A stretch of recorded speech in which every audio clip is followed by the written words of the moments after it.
I've been an avid RV camper for over 15 years, but nothing could have prepared me for what happened during my trip to the Los Padres National Forest last October.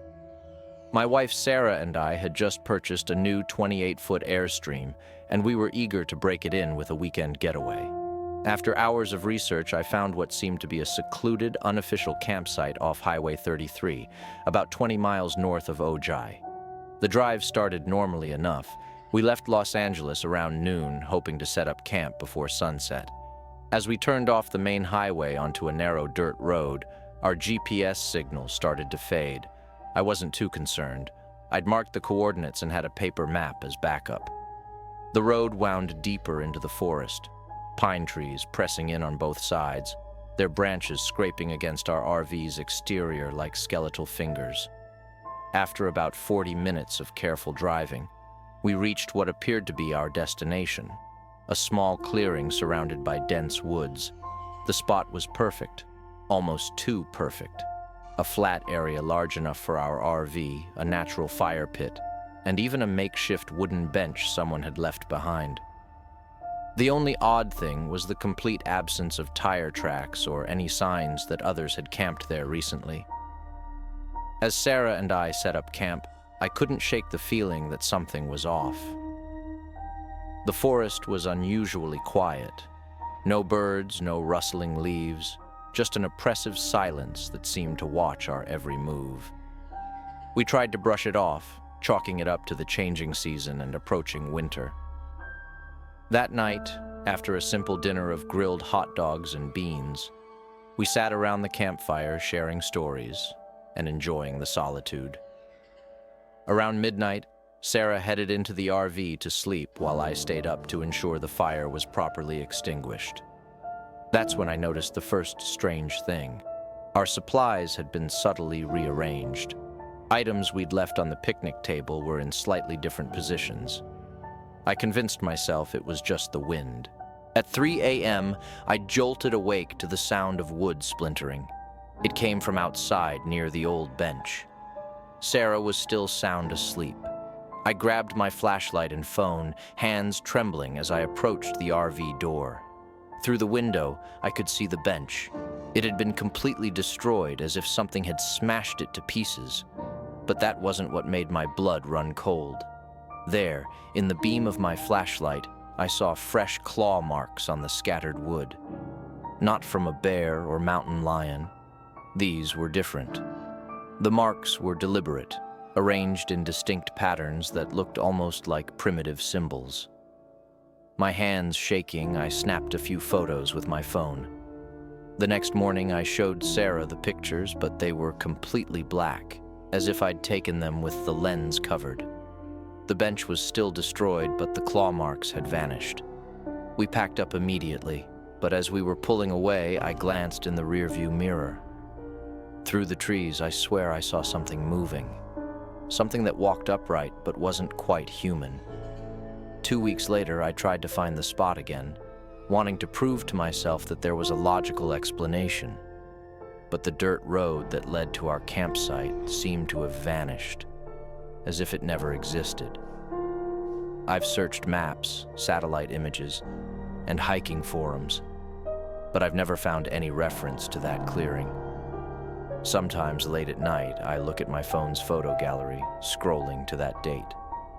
The black photos are still there, but now, if I turn the brightness all the way up and look closely, I can just barely make out what looks like a face in the darkness, smiling. Working as a camp host at El Capitan State Beach wasn't my dream job, but it paid the bills and let me live in my RV full-time. Most nights were uneventful, helping campers with minor emergencies, enforcing quiet hours, and making sure everyone followed the rules. But what happened during my last week on the job still haunts me, making me question everything I thought I knew about reality. It was late September, traditionally our slowest season. The campground was almost empty, with just a handful of sites occupied. Around sunset, I received a notification about a last-minute reservation for Site 27. Odd, considering that site had been closed for maintenance all season. I checked the system again, but there it was. Reserved. Arrival. September 23rd. Anderson family. I drove my golf cart to Site 27 to check things out. The site looked different than I remembered. Cleaner, newer somehow, as if it had been recently renovated. The picnic table was freshly painted, and the fire pit looked barely used. Strange, since I hadn't seen any maintenance crews working there. Around 11 p.m., well after the usual check-in window, I heard the distinctive rumble of an RV entering the campground. Through my window, I watched an old Winnebago Brave, probably from the 1970s, slowly make its way towards Site 27. The vehicle's cream-colored paint was immaculate, which struck me as unusual for such an old model. Following protocol, I grabbed my clipboard and flashlight to greet the late arrivals. As I approached, I noticed something peculiar about the RV. It didn't cast a shadow under the streetlights. The family that stepped out seemed normal enough at first. A father, mother, and 2 children, all wearing casual camping clothes. But their movements were too coordinated, too precise, like actors in a well-rehearsed play. "Welcome to El Capitan," I said, trying to mask my unease. "I'm just going to need to see your reservation confirmation, and we've been coming here every September 23rd since 1979. The father interrupted, his voice carrying an echo that shouldn't have been possible in the open air. He handed me a printed confirmation, the paper yellowed and brittle with age. That's when I noticed their clothes weren't just casual. They were distinctly vintage, like something from an old photograph. The children stood perfectly still, their eyes reflecting my flashlight beam like cat's eyes. The mother smiled, but her mouth moved a fraction of a second after the smile appeared. I checked the paperwork, my hands trembling. The reservation was legitimate, but the date on it read September 23rd, 1979. When I looked up to question this, the family was already inside their RV. I distinctly remember hearing children's laughter, but it sounded distant, as if playing back from an old recording. Throughout the night, I kept an eye on Site 27. The lights in the RV would flicker on and off at precise 17-minute intervals. At exactly 3:33 a.m., I heard what sounded like an old television broadcast coming from their direction, a weather report announcing an approaching storm system dated September 23, 1979. The next morning, Site 27 was empty. No tire tracks, no flattened grass where the RV had parked, nothing. I checked the reservation system, but there was no record of the Anderson family. Shaken, I decided to do some research. What I discovered chilled me to my core. On September 23, 1979, a family of 4 had disappeared from that exact campsite during a freak storm. Their Winnebago Brave was never found. The family's name? Anderson. I quit my job the next day, but before I left, I checked the maintenance records for Site 27. According to the files, that site hadn't existed since 1979. It had been demolished after the Anderson family's disappearance. The space where I had seen them park was supposedly just an empty plot of land between Sites 26 and 28. Every September 23rd, I check the El Capitan booking system. Site 27 never appears, except once, last year, when for a brief moment at 11 p.m., I saw it listed as reserved before my screen went black. When it came back on, there was a new email in my inbox, empty except for an image attachment, a faded photograph of a cream-colored Winnebago Brave with a family of 4 smiling in front of it. The metadata showed the photo was taken just moments before I received it. As a long-haul trucker, I've seen my share of strange things on California's remote highways. But what happened to me last summer on Highway 395 near the Nevada border defies any rational explanation. I still question whether I should share this story, but people need to be warned about what's out there. I was pulling an overnight run, hauling cargo from Reno to Los Angeles.